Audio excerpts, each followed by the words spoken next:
Alright,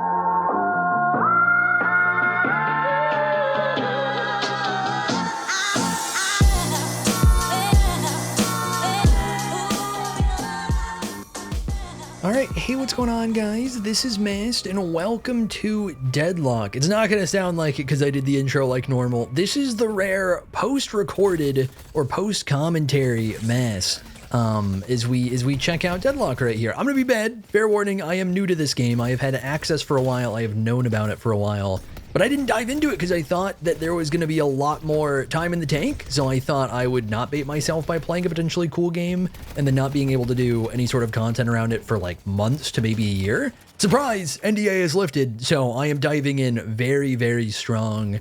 And I gotta say, man, this is a game I know most people, because I was one of these people, that look at this game, will see it, and they'll be like, really, who cares? Really, who wants to play this? Bro, you have to play this game to actually form an opinion on this game. I kept hearing a few people that were like playing it, they weren't really breaking NDA, they were saying that type of thing. No, you seriously have to play it. Something about it does not translate well into a visual medium, at least to people that aren't used to it. I think once you've played it and you see people play it, then it's like, you know, you're just watching them play the game that you're used to. But it's actually incredible, man. I have actually been blown away. I think I'm only 4 or 5 hours in of just regular gameplay. I spent too much time messing around with stupid builds, even though I have no idea what I'm doing in the training mode. I've probably sunk at least an hour into that. Did I kill her right there?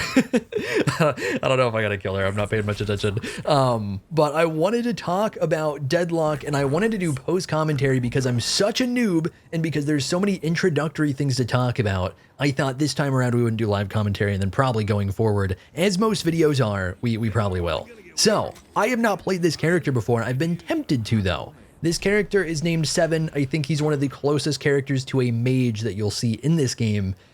This game's kind of a bizarre combo where a lot of people look a lot more auto attack focused than they are, but it varies. There are quite a few, like there is a little bit of an Overwatch vibe where there is definitely more of a significance on basic attacking than normal. By the way, we got a little stun right there, and then I'm just bonking away, and I have to reload so I can't shoot, and it's awkward, and then I get one last bonk in as I'm getting turreted down.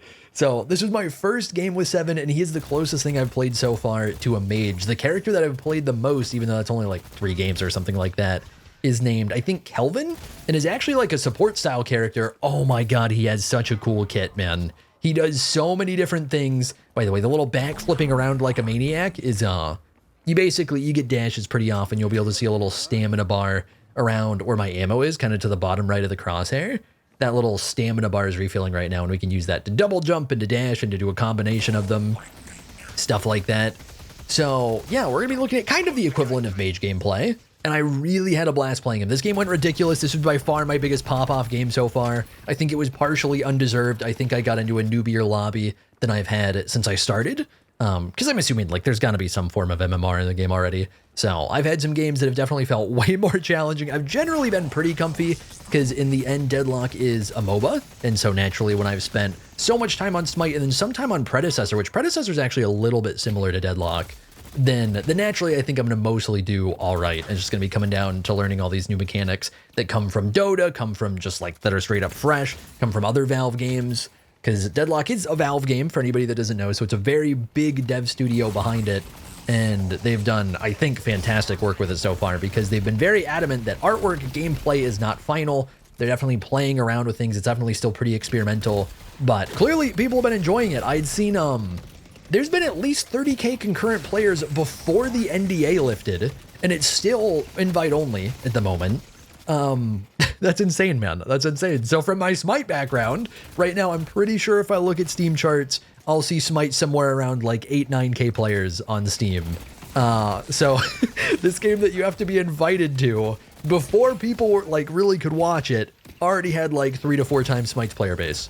So, you know, I think that alone means it's pretty good. I think it's easy for people to see it and be like, this doesn't look that good. I'm not getting the hype. You got to play it to feel the hype, man, because I felt the same exact way.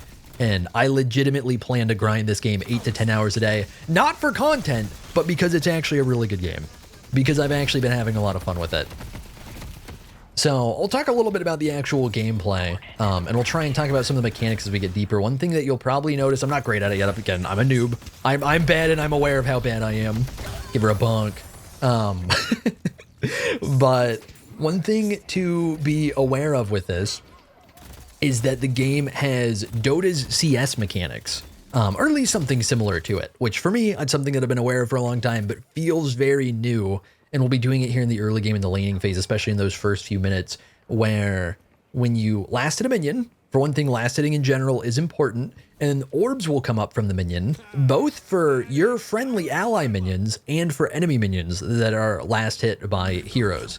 So if you take that from one of your ally minions that dies, you get the money that they would get, and then if you secure it on an enemy minion that dies, then you just get the money, and then, you know, potentially they can't get the money. So there's sort of double the value of last hitting compared to even a normal MOBA like League of Legends. Which is something that makes Dota, especially in the early game, I'm saying this as a non-Dota player, that style of last hitting makes farm very, very important in sort of a tactical point of view, which I'm currently still really bad at, because I'm used to Smite, a little bit used to Predecessor, where like Predecessor last hitting is kind of important, but it's pretty easy. Smite last hitting is just not at all important, so I still gotta wire my brain for that. So as far as the kit's concerned, I think the one is a pretty obvious ability so far. This is the ultimate, I just got it. Doing a big zap, she hid behind the wall, so I gotta go play Ring Around the Rosie. I think this took a minute, if I if I remember right. The melees have a pretty big hit, so I'm just slowly bonking her down as I reload and try and get any way to kill her. But we've got the gun, that's kind of like a burst fire type weapon. We can melee attack. This is true for basically every character. You're gonna have some form of ranged weapon. You're gonna have basic attacks. One thing that you're not gonna see me do, I think at all, maybe I do it once or twice, is a charged melee attack. That's something I still got to get used to. I think it's something that doesn't tend to feel all that good depending on the type of character you're playing, because it's really more of a mobility thing rather than a damage thing. So normally when we're meleeing on somebody like this, where we're trying to mostly just be a DPS, we're not really like a frontline tank or anything, then I'm mostly going to be going for just the regular, just melee damage and not trying to charge anything up. But our one is that big circle that's kind of magnetic. I don't remember what it's called. I'm not going to know any of the ability names yet. And with it, basically, it'll stop on minions, hero, any sort of enemy that it's colliding with. It'll stop if it has like part of the AoE that it reaches encompasses them, and then it can also kind of push through them based on, I think, just their life force. I don't know exactly how entirely that works, but normally it's like if things are still alive and it's hitting them, it'll keep hitting them. If they die, it'll move forward. It's got a certain amount of time that it'll stay up in the air. You can kind of see it right here. It's like moving, it's pushing through over and over again. And then the 2 just popped right there, which is a delayed stun. And seems crazy, man. Like, it's kind of a cheesy ability. This is my first game on 7. I didn't really think, I thought surely there's no way the 2 feels like I can play around it this hard.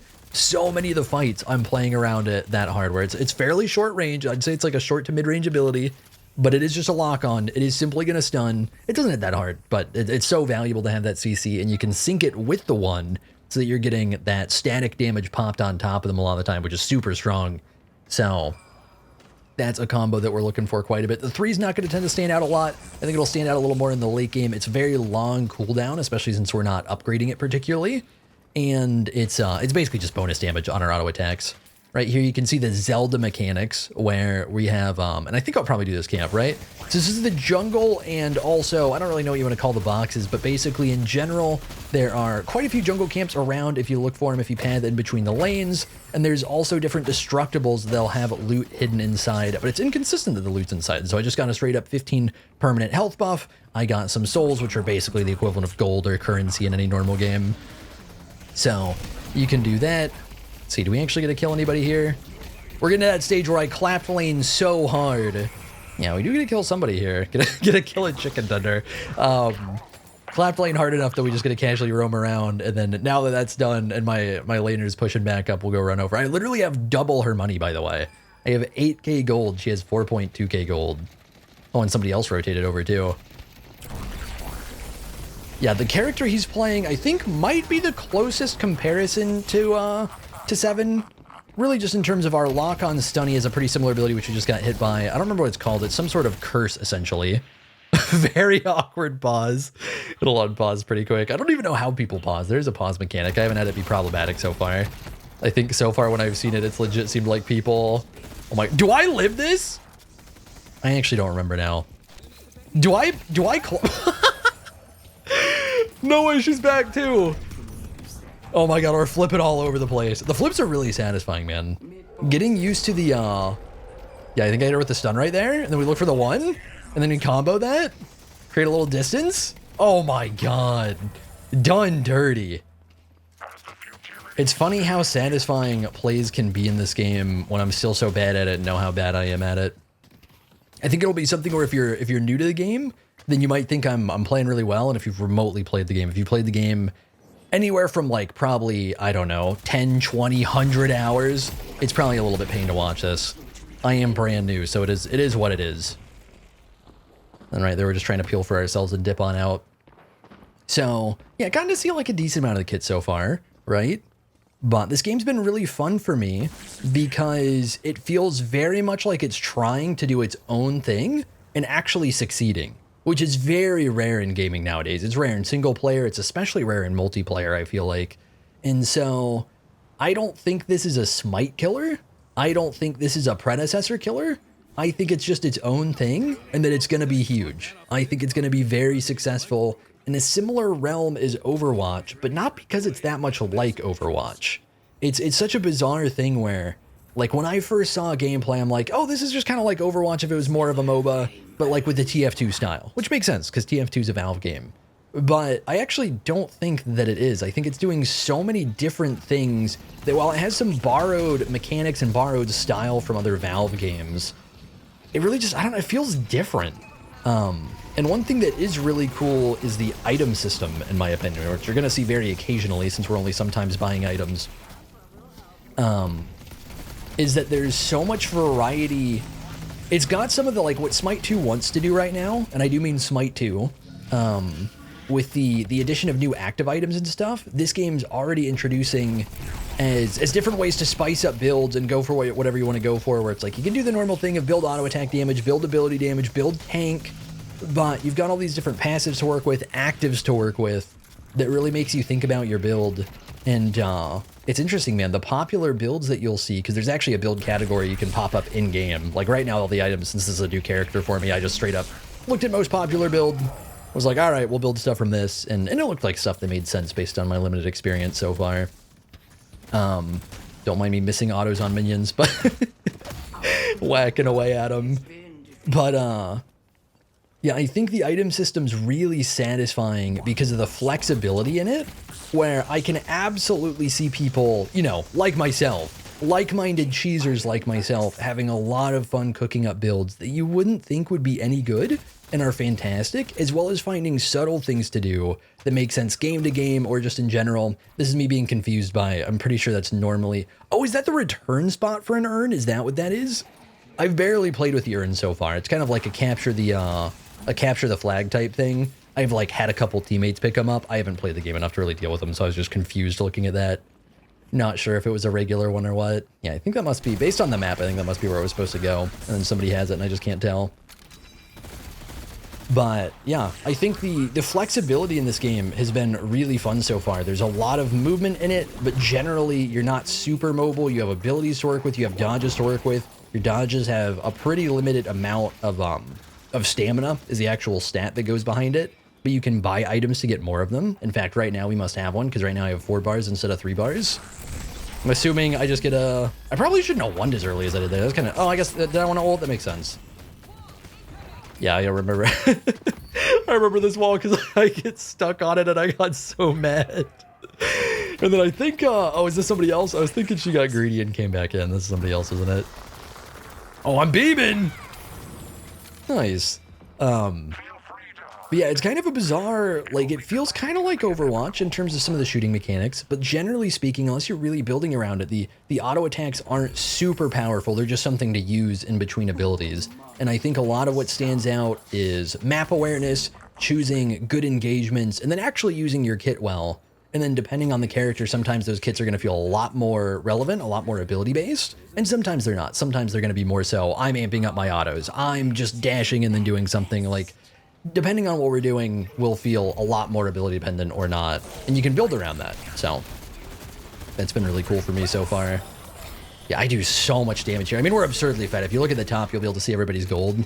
I've got, I think, 4K over anybody in the game here. Yeah.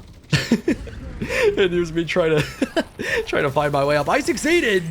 I might have looked like a little bit of a bozo, but I got my... Give her a whack! I knew that was coming. Hawk Toi, by the way. That's one thing I was a little bit excited about with Smite 2. Naturally, since this is literally a Valve game, we're getting it so far. Which is, you get the beauty of Steam usernames. So, people can name themselves basically any dumbass thing they want. Aside from anything ban-worthy. I think we can do better than the, than the Hawk Toi, though. What are we doing? Put him down! Okay, I think I might have... Oh, I got rooted here, that's why. Yeah, I think I might have been a little too flippy with that. It's funny, I keep trying to, like, pen vehicles and stuff. I don't think that's a thing. I keep trying to shoot through the windows. It's because I played a little bit of Tarkov, man. Tarkov wipe just hit. Naturally, I'm in my Tarkov mode. We shoot through the glass in Tarkov. I don't think you can in this. Maybe I just potato aim every time, but every single time somebody's been behind a structure like that, it's actually kept them hidden. Which is cool. There's a little random cover. Yeah, that's me shooting at a teammate. Don't mind me. There's some like sporadic cover around the map. Obviously, there's a lot of structure that you can see where there's different underpasses, overpasses, tons of different buildings, stuff like that. So there's lots of big things to be hiding behind. Let's see, do I get to go crazy off the stun here? Not really. Kind of getting... Oh! This ult's so nasty, man. Look at the damage. He really thinks he gets to run. Yeah, whack him. I think the melee's really satisfying on this character. I can't remember for sure. I don't think they were on Kelvin, who I've played the most. But I guess I'm also not meleeing that much on Kelvin, because Kelvin's got a kit that you're spending a lot of time at casting, even though 7 feels pretty bursty, ability-based mage to me. Oh, I don't know what you're doing. Yeah, that stun is so strong, man. We get a lock on, do decent damage, and then follow up so hard off the stun. And if I'm remembering right, it is actually a stun. There are quite a few like root / immobilize type abilities that I'm actively getting hit by and dying to, by the way. Somehow living through. But there are quite a few abilities like that. I'd say there's probably at least 4 or 5 based on my experience so far throughout the different kits. But I believe that 7's is actually a stun. Yeah, we're 14-0 so far. Which I think up until that, my best game was only like 13-6 or something. This game was kind of ridiculous. Where I'm assuming whoever I went against in lane is either very new like me or literally brand new. So lane went by pretty smooth because they were playing pretty aggressive and not really succeeding. And then also, honestly, you know what? Like 7 seems kind of crazy. So one thing we should talk about a little bit, honestly, I'm new enough to it that it's kind of hard to talk about a ton. And I've glossed over so far in the game because it's just going to sporadically happen. It's going to tend to be pretty quick. Is we can talk a little bit about ability leveling and we can talk a little bit about items. If you look in the bottom left, you'll see, generally speaking, the way items work is you have a variety of prices, almost like CSGO, where you get some very cheap early game ones that are kind of like the CSGO equivalent or Valorant equivalent of pistols, where they're very cheap, but they're solid. They do something. They're good bang for the buck. And then you get more of like the kind of early to mid game items that cost $12.50 compared to I think $500 if I'm remembering right.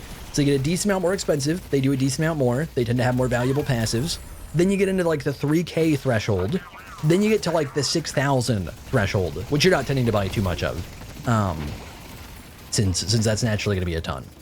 So you have that, and then you also have 4 slots of 3 different types. So there's essentially the gun type, I don't know what it's technically called, which is the orange in the bottom left, and then you have vitality, which is the green, going to tend to be tanky, in the middle, and then we have spirit, which is the purple, and is going to basically be ability based. So you're getting kind of basic attack damage, general tankiness, and then ability damage is how that tends to go. And then the 4th quadrant is just going to be based on how successful your team's been at clearing objectives so far. I don't remember what the objective's called, but some of the deeper objectives, once you clear them, you get a new unlock for that item slot, and that can just be whatever you want. That's like a flex slot. In fact, I think they literally call it the flex slot, if I'm remembering right. Don't mind me. Don't mind my potato aim and my potato sensitivity.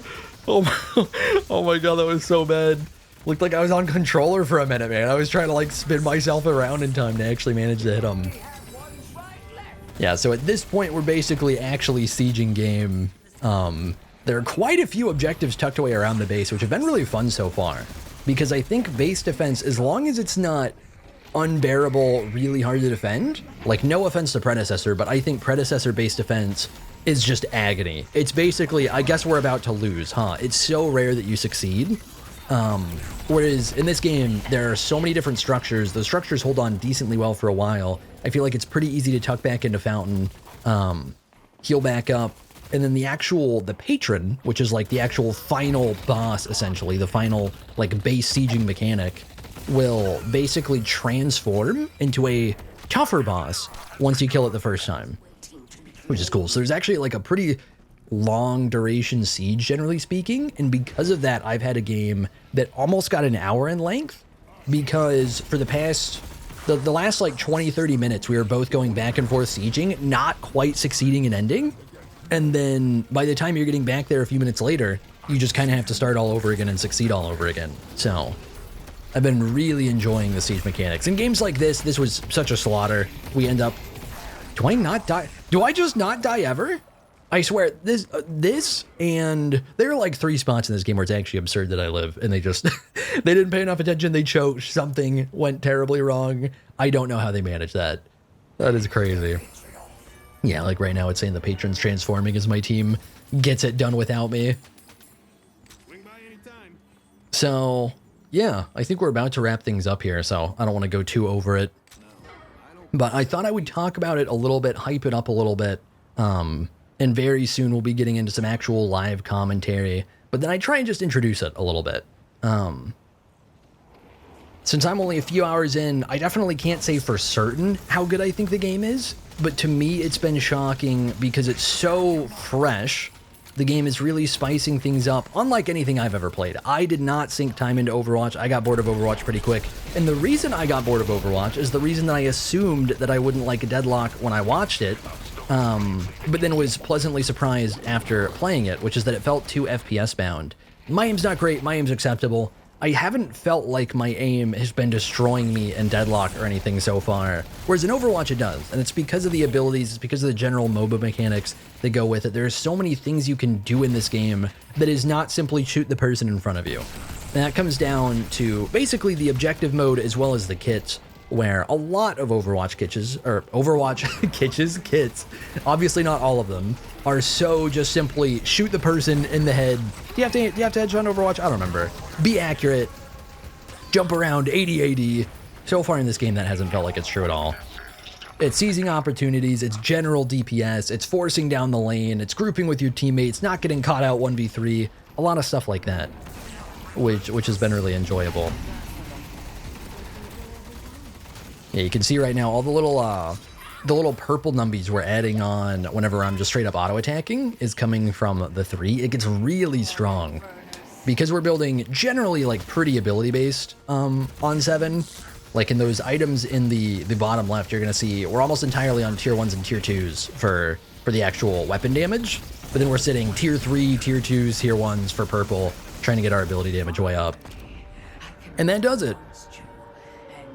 We'll get a little look at the little after game damage, but I just wanted to do a quick little not reveal, I don't know, just a quick little gameplay for this as I get used to it and show you guys what I'm thinking, how it's looking, and basically just say that I'm enjoying it a lot and that we're going to be diving into it very soon as I get more comfortable. But in the meantime, thank you guys for watching. Hopefully you all did enjoy the video, and I will see you all in the next one.